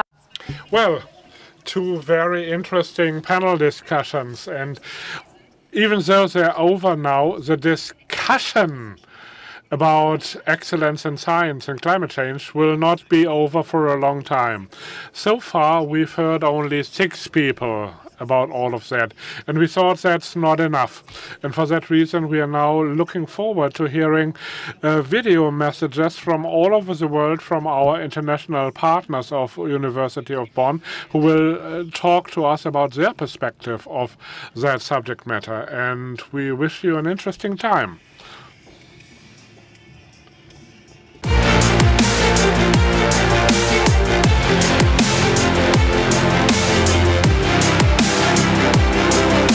Climate change is affecting the West African country, and especially Côte d'Ivoire, mainly in 2 domains, I can say. First, the domain of the agriculture, because most of the populations are depending on rainfall pattern for the agriculture, especially in the savannas region. And farmers are suffering because of water scarcity, because of extreme variation of rainfall, and also because of the emergence of a lot of crop pests, which are new pests against the farmers' crops. Also, these farmers are facing to also soil erosion and loss of fertility of the soil, especially in the savannas region. This is one of the major effects, major impact, negative impact of climate change. Also, as you know, in West Africa,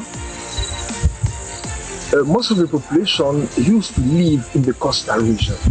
And the coastal erosion is a key problem in West African country, especially in a country like Côte d'Ivoire, where coastal erosion is reducing completely the space for pupils and is impacting the livelihood of the population. We observe climate change, namely the increase of average annual temperature. The wet season rainfall in the southern region of Indonesia has increased, while the dry season rainfall in the northern part has decreased. And it is projected that the climate will get warming from 0.2 to 0.3 degrees Celsius per 10 years in Indonesia. These changes have had some impacts such as the water availability, sea level rise, the decline of biodiversity and ecosystem services, and also affected in human health, as well as make the vulnerability and adaptation more difficult for the people live, especially near the forest and, for example, in the coastal area.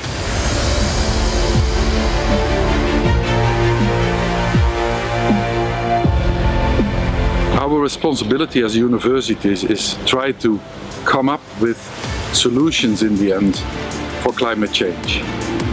And that we do through research and education.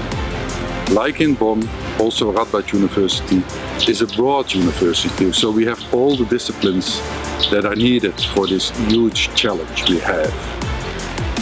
Not only studying climate itself, but also behavior of persons, management of organizations, laws that need maybe to be changed, and working together interdisciplinarily between universities and within university is key to the answers. Important changes in human actions could contribute to the improve and even change this difficult situation. In order to do so, it is necessary that we become aware and understand the responsibility that each of us, as individuals, families, communities, institutions, and states, have in the face of this problem. I ask everyone to take on these challenges with deep awareness and love, because small and continuous actions of changes can produce the great transformations that our planet needs. With those research, collaboration and engagement with the local people, I believe that we can contribute to ease the effect of climate change. It is always important for us to keep the environment and life to sustain. My research in Bonn University is intended to search for an alternative definition to sustainability. And along with my partner there in Bonn University, I hope that we can formulate a new approach to the discourse and practice of sustainable resource management.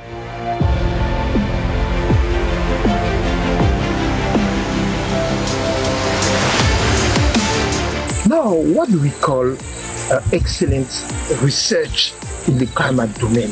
To my point of view, an excellent research in the climate change domain is a research especially on the nature-based solution for climate mitigation and adaptation of the population, combined with research in new technology, which are technology in favor of new renewable energy, or also combining with the social science. And this is exactly what we are trying to do in the new AFAS project, African Center of Excellence in Savannah. Together with University of Bonn and University of Nairobi, we are trying to have this pluridisciplinary approach, again, the research question on climate change. I really like to congratulate Bonn University with the excellence predicate you received from your government. Fantastic. Excellence is not only the few top researchers or the top papers in journals. It's the whole organization, the whole team, the support staff, the students, the education. And excellence is more than one or two persons. In a team, everybody works together to become to an excellent job. We like to do that as well here at Radboud University, and I look forward to further collaborations to make ourselves and yourselves together more excellent even than today.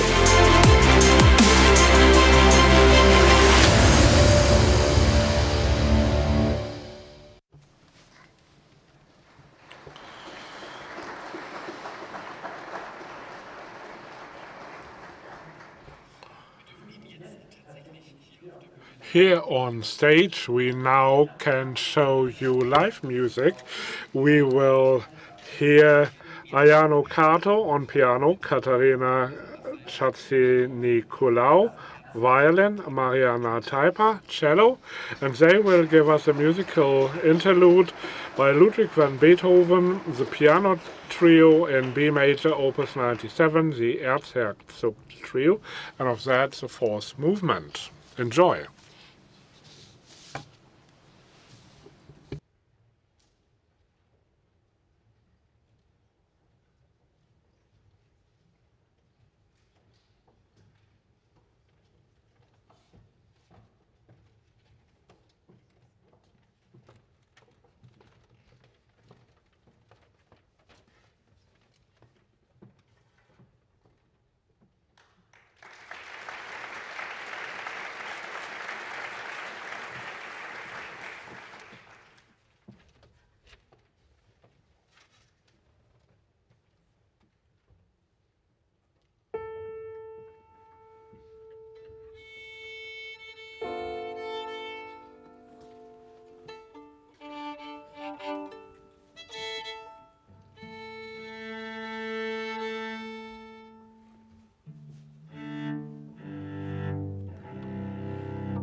Thank you very much indeed. Ayana Kato on piano, Katerina Chatzinikulu on the violin, Mariana Taipa on cello. Thank you very much. This was very nice, very lovely.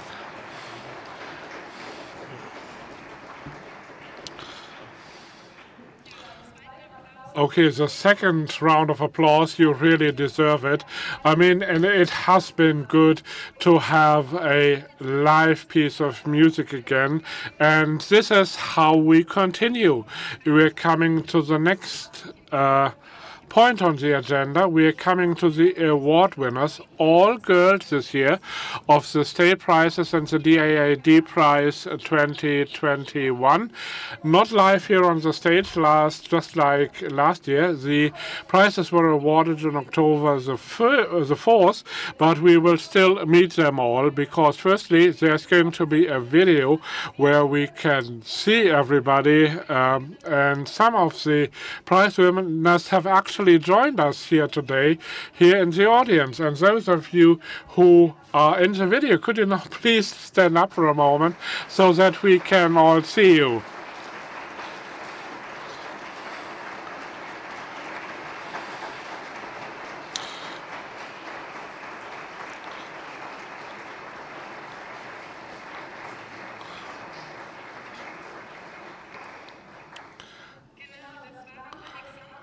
Alexandra Becher, she received the Prix del Rey España. Ana Larissa Brühl, who is here with her sponsor, Professor Lebsam, and she's also won the Premio Rey España, and Juliane Janssen with her sponsor, Professor Becher, who received the Prix de la République Française.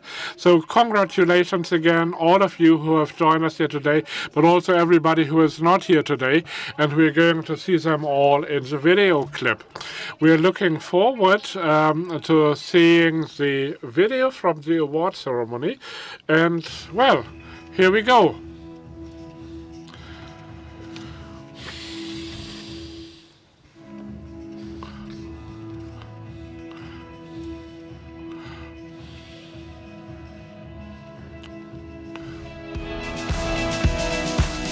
Im Rahmen meiner Masterarbeit habe ich eine Lehrwerksanalyse durchgeführt an zwei aktuellen Spanischlehrwerken. Analyzed two school books for Spanish as a second language, and I analyzed how the current discussion on internal differentiation is reflected in that. I mean, you can drive it pretty far. You could really go all the way to individually promote every individual student, but it's not possible in practice. We have 30 students, but you can only have one book for a state, and you cannot really individually teach every student. So it's up to the teacher to find out where they can get additional material. I mean, with all the new gendering rules that exist in Germany now that may not still exist in the books, those are the two books that I worked out, Vamos Adelante and Arriba, two Spanish books, and I analyzed one unidad from each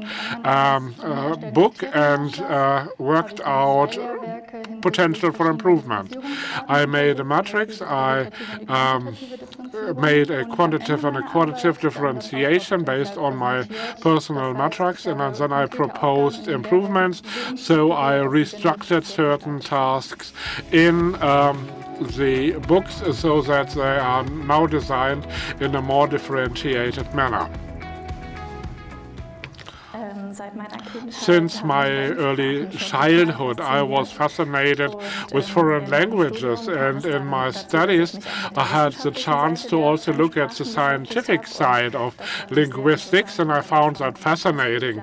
And it became clear to me very early on that I wanted to become a linguist, and also my thesis would be in linguistics, and so I looked at Spanish reports from missionaries in South America. I mean, agricultural plants, crops, was one of the fields of activity, one lexicon where I thought that might be interesting, because the Spanish missionaries wrote about a lot of implements.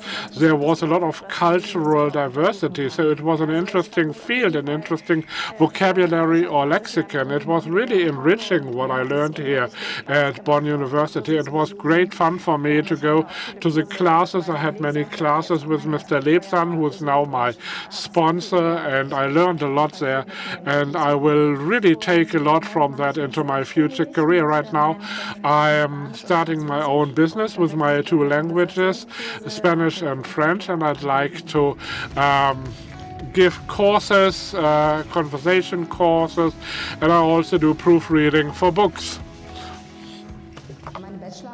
My bachelor's thesis was about the mother of Charlemagne, and in my master studies I focused on queens in the early European medieval, and when I was looking for a subject I stumbled on the sister of Otto the Great. I mean, the sources are pretty good about her, but people haven't really written about her, which was also more exciting for me. This is a replica of the queen from the Louis chess set.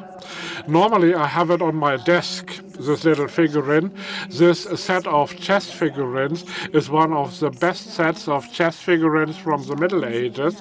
They were made in the 12th century, about 200 years after the queen, after Gerberga, actually lived. But I could imagine that she had made a similar face when she looked at the political developments of her time. It's hard to work on your thesis when your practical bread job has nothing to do with it. I mean, it's a factor of time. For me, it is clear that this cannot be a 40-hour week, 9-to-5 job in the near future.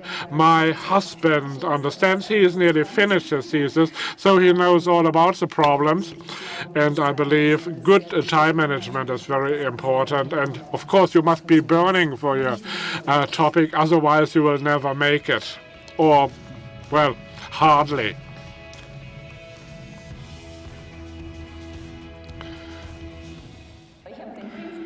I received the Queen's Prize for a job where I wrote 100 pages, mostly about very positive statements about somebody who killed a king, Maximilien Robespierre, the guy from the French Revolution, who killed the French king. And for me, it was about his representation in English books of the 20th century. I've waited a long time about writing for something. When I made my Abitur, I prepared for Danton's Tod, a German book about the French Revolution, but I didn't have it in the examination. I had to write something about Effie Briest, and I was totally unprepared. And for 10 years now, I've been sitting on all my knowledge and all my opinions about the French Revolution and how the so-called big men of the French Revolution have been represented. I mean, in Anglistics, you depend very much on borrowing books, and that didn't work in the pandemic, so this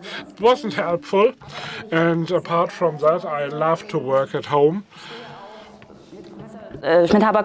And Professor Haferkamp, we have a great relationship. We have a lot of communication. I'm in his group, and for many groups, I've been laughing about the fact that I wrote 100 pages about somebody who killed a king, and now I'm receiving the Queen's Prize for that.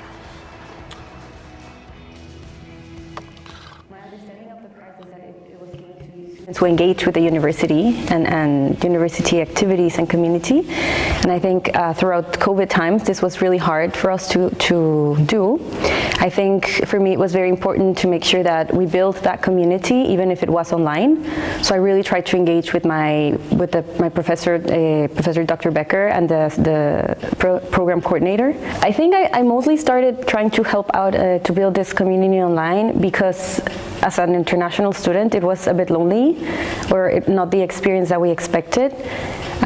So it was really nice to actually get to know all my classmates and see that they were also lacking this sense of togetherness and that we could build it and actually get to know each other even if we didn't have the normal experience. Well, the next generation have been actually quite different because I think they started organizing themselves since the beginning. Since they started with like this, we had one semester where we actually met before, and I think that was really good for us because we got to know each other a little bit, but now it's great because we can meet a bit more. So I think now we're transitioning again, at least the ones that are still here and studying, and we're meeting a lot more in person.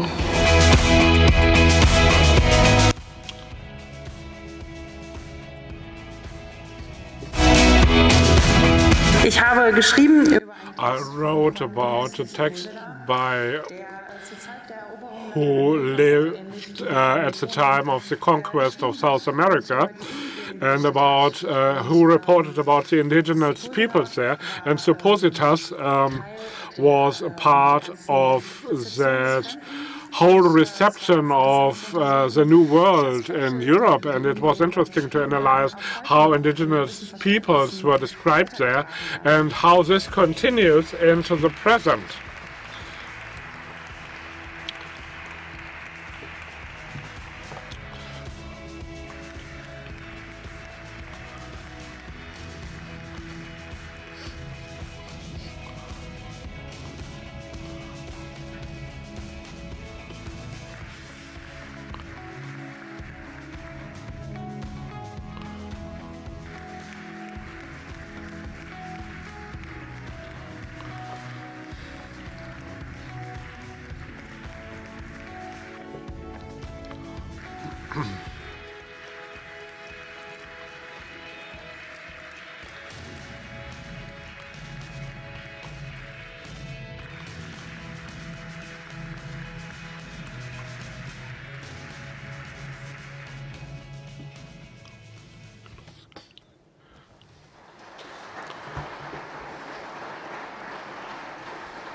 Slowly but surely we come to the end of this opening ceremony, but there's still yet another important tradition, the speech of the chairman of the ASTA. Jonathan Andracek is speaking. He will look back at the year from the perspective of a student, and he will have critical words, I believe, but also some optimism for the upcoming year.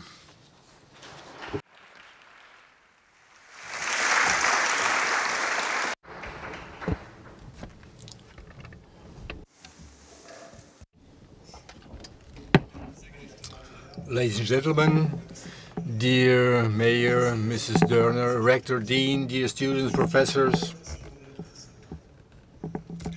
another academic year is beginning. A year in which students have a lot of hope that this year will not be like previous year. Many of us felt last year that students were ignored when political decisions were made. For example, at the beginning of the pandemic, the written examinations have been secured, and the regular study period has been extended. But these measures were by no means sufficient and were more and more used by politicians as an alibi during the course of the pandemic, pretending that something was being done for the students. But there was no motivation to continue improving the everyday life of students during the pandemic. Due to return to face-to-face events, students now have the opportunity to get back to their normal life. That's why I'm very pleased to stand in front of you today. The pandemic revealed societal and social grievances. Many those who were prosperous already benefited from the pandemic. On the other hand, people who earned their money in precarious circumstances had to worry about their financial situation, especially during the pandemic, and often these people are students.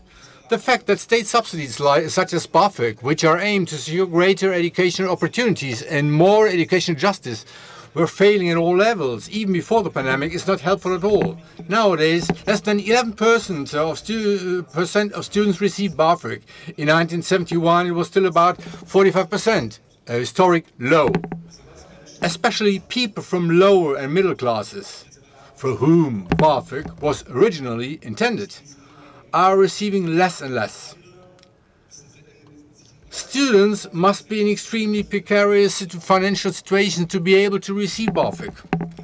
And even if you apply successfully for this grant, the maximum rate is not sufficient to allow you to live properly. If you consider the average rental expenses, university fees, other living costs, the result is that you need much more money per month than the maximum rate of the subsidy, which amounts to 861 euro. You cannot fight a burning house with just a garden hose. This year, BAföG is 50 years old, and that is unfortunately not a reason to celebrate. To fulfill its purpose, greater educational opportunities and more educational justice, the BAföG system urgently needs to be reformed. The funding rates must be adapted to the real financial need, and a flexible and realistic housing cost subsidy must be introduced. Finally, the funding must be granted independently of the parent's income and completed by a digital and learning material allowance. However, we are very pleased that the University of Bonn seems to be increasingly recognizing these problems and is now strongly focusing on the topic of sustainability. Last but not least, we would like to mention the new Green Office of the University, which was officially opened this month, and the Sustainability Strategy 2030 and the recent implementation of the new Vice Rector's Office for Sustainability also make us feel positive. Unfortunately, there are still things to complain about. During the pandemic, the communication often did not work well. During the last semesters, many students did not know where, how, and whether examinations would take place, even 2 weeks before they should take place.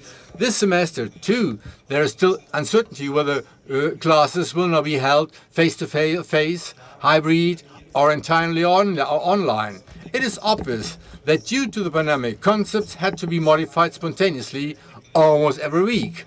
That is why communication is not always easy. We are a university with 7 very different faculties, but the decision if lectures or examinations take place face-to-face or online should not be taken only by the lecturers, thus obliging the students to conform with different regulations for each individual module. The pandemic has caused many problems in higher education, but it uncovered the opportunities of digitalization in teaching too. Even after the end of the pandemic, digital infrastructure must be a priority in order to ensure greater flexibility for students and lecturers, as well as the success of the digital teaching concept. Hybrid lectures and recordings, but also digitally available textbooks and online tutorials are a blessing for all students who cannot always attend all face-to-face lectures. And we hope that we can benefit from these opportunities in the future and that further sustainable concepts will be applied. And I'm sure that our university is aware of this and will make it happen. Thank you very much for your attention. Well, looking at my watch tells me that we should really now conclude, but of course we are not going to conclude without some more concluding words from our rector, Michael Hoch. He will take a look at the future and the upcoming academic year. I give you Professor Dr. Michael Hoch, the rector of Bonn University. Dear guests, I will make it very short today. I will give you only the beginning and the end, and the rest, well, look at it on the internet. It won't get lost. Mr. Stratmann, I'd like to answer to you what you said, or maybe first Mr. Andracek. Mr. Andracek, you are totally right. At the end of the day, we think too that BAföG should be reformed, should be revised. That was a central element of your speech, and I believe the new government, once it is going to form, and if it will be the Social Democrats in the lead, they will do it. And I want to say thank you, Mr. Franken. Thank you to you, the Deputy Chairman. You've done a great job during the pandemic, and it is right that the politicians forgot you a little bit. We were unhappy about that, but let me tell you, the students did a great job here. A lot of misery for the society, and we really have to be grateful for how they contributed. At this point, I should also mention the teachers and lecturers, the professors. Yes, it is right. Two or three things could have been better, but please do not forget that the teachers, the lecturers, the professors had to switch over from analog to digital basically overnight. That was a great challenge, and we managed only with the help of the departments. I should mention that at this point, the dean, the rector, the dean and his department, who did a great job. And speaking of, because all the bodies of the university helped a lot, the council, the senate, everybody worked together, well. That was a great communal achievement where everybody participated, and I want to say thank you. Well, maybe, yes, of course, it is important for us right in this semester to really overcome the pandemic. There's still a lot of challenges with the distance and hygienic rules. Every classroom has to be checked. There's a lot of logistics to be handled in this context. But at the same time, and there's still the excellence strategy, and we want to focus on that too. As a most successful university in this competition, 6 clusters of excellence, we really have a very ambitious objective, and we want to repeat all 6 clusters again next year, and maybe contribute some new things, for instance, with the help of our extra university partners. Mr. Stratmann, you guys, the Max Planck Institute, they are participating in all our clusters, and I'd like to extend that to the other extra university institutions like Forschungsinstitut Jülich.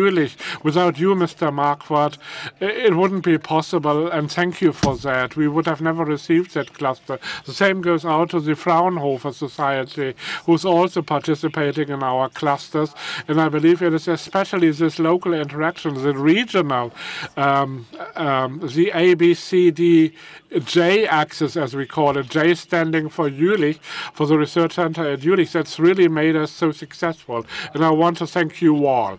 So having said that, we want to defend our success, and I can say at this point, and let me be brief, Andreas, in this region, in the Rhineland, in Germany, people say it lives.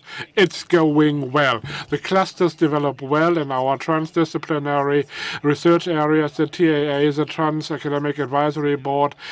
Everybody, you will see today, tomorrow, the day after tomorrow, how the TAAs worked. Really great jobs that was done there.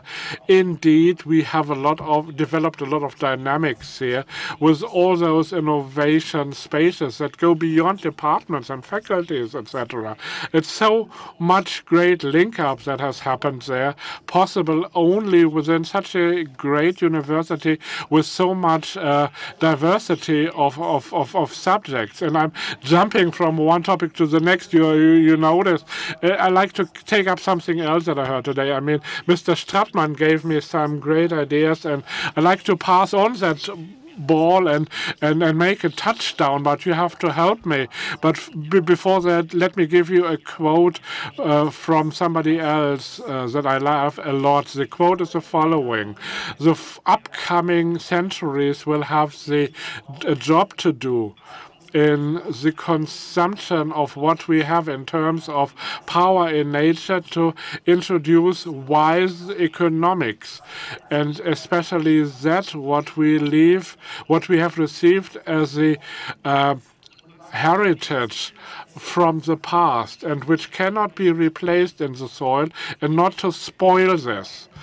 Unquote. This quote is 136 years old, and it is from the great physicist Robert Clausius. You mentioned the second law of thermodynamics, Mr. Stratmann, and he was a guy who put it up, and he also invented the word entropy, more or less. So he is the creator of this concept, and for nearly 2 decades, up to the end of his life, he was a professor here at Bonn. By the way, one of our predecessors, maybe the colleagues know that he's been a rector of this university, and next year we're celebrating his 200th birthday. And this man is one of the big guys of the history of science that we had at this place, at this university, and who left their mark on us. And so for conclusion, I want to say you are talking close to our hearts when you bring up the topic of pure science. You focus so much on the question of pure science, fundamental science. We share that with you, and by calling on and hiring the biggest brains in science, we want to make our contribution to that as a university of excellence with all those global revolutions that will come up, as you said. Dear guests, I say thank you for your attendance and attention. This is really the end now. I'd like to thank a few people. Thank you to everybody who made this possible, this event today. Special thanks go to Dr. Martina Krechel-Engert and Hans Galeike and their teams, and Daniela Höll mostly, who organized everything. So thank you to them for doing a great job, and thank you to the musicians, Carata Musicala, International Choir, Campus Brass, and last but not least, our live trio, Ayana Kato, Kariana Chatsi-Nicolau, and Mariana Taipa. That wonderful trio by Beethoven, and I'd like to thank the 2 pedals who helped us on the arrival and who will assist us when we move out again. And I believe this is the word. At this point, I think it is time for the rector, the dean, and their teams to move out. And I forgot somebody, of course, Maike Kribber and Florian Barnicles, our great moderators. They deserve a thank you too. That's it. That has been the opening of the academic year of 2021-22. We are happy that you all participated and joined. Thank you very much, and goodbye.